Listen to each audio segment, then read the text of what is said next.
Two new lawsuits filed today in the Northwestern hazing scandal, with dozens more to come.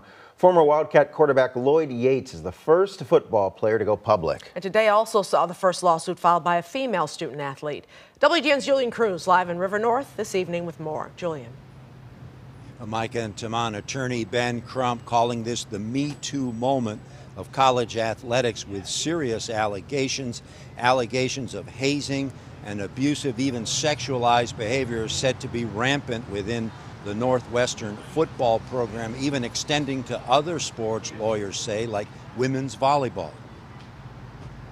There was some allegations that Jane Doe failed to comply with the team's COVID procedure. The trouble starting in 2021, according to Jen Cassio, filing a lawsuit in Cook County Circuit Court on behalf of a Northwestern University volleyball player described as Jane Doe 1 to protect her identity. She was subjected to punishment, and the coach allowed another player to pick her punishment. The lawsuit, the first by a female athlete, alleging the volleyball program had, quote, long-standing issues involving hazing, harassment, bullying, and retaliation. Cassio alleging her client was forced to run what's described as suicide drills with abrupt stops where she was allegedly ordered to dive to the ground.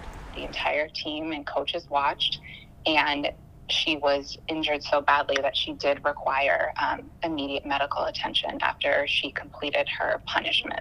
They would talk about wrestling naked in the showers. Across town at another press conference, Dr. Bill Yates describing his dismay when his son, former quarterback and hazing whistleblower Lloyd Yates, described the allegedly toxic environment.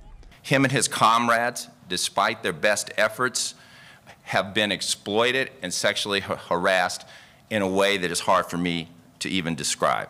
People doing all kind of just crazy things. Football players forced to strip naked, attorneys say, dragged into common areas and humiliated. Attorney Ben Crump and others formally filing a lawsuit today on behalf of Lloyd Yates, with other athletes in multiple Northwestern sports expected to come forward. Trainers and coaches are in the facility nearby. Lawyers alleging multiple coaches spanning decades knew about the abusive behavior. Each one of the coaches and trainers in the program had a responsibility to report and inquire about these practices, and the university failed these student athletes in not protecting them. Since the firing of Northwestern football coach Pat Fitzgerald earlier this month, Northwestern declining to comment on pending litigation. But in a letter to the Northwestern community, University President Michael Schill showing support for student athletes.